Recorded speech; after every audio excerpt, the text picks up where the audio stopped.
మోషేకి యెహోవా అనే దేవుడు కనపడ్డాడు. ఏమని చెప్పాడు? వాళ్ళందరినీ తీసుకుని వేరే ఒక దేశానికి వెళ్ళిపోదాం అన్నాడు. ఈ మోషే వచ్చి ఇశ్రాయేలీలందరికీ ఈ మాట చెప్పి వీళ్ళని తీసుకుని బయలుదేరాడు. ఏమైంది? కానీ వీళ్ళని వేరొక దేశానికి తీసుకువెళ్ళకపోగా ఈ ఇశ్రాయేలీలందరినీ అడవుల్లోనే తిప్పి తిప్పి తిప్పి 40 సంవత్సరాల పాటు అడవుల్లో తిప్పి ఈ మోషే కూడా ఈ అరణ్యంలోనే చచ్చిపోతాడు. అంటే ఇక్కడ మరి వాగ్దానం చేసింది బైబిల్ దేవుడు, మిమ్మల్ని వేరొక దేశానికి తీసుకెళ్తానని. కానీ ఆ వాగ్దానం నెరవేరలేదు. కారణాలు ఏమిటనే తర్వాత చూద్దాం. వాగ్దానం భంగం అయ్యిందా లేదా? అయ్యింది.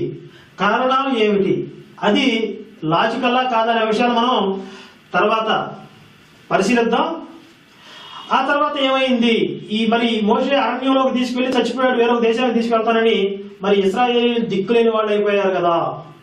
తర్వాత ఏమైంది అనే విషయాన్ని మనం ముందు భాగంలో చూద్దాం.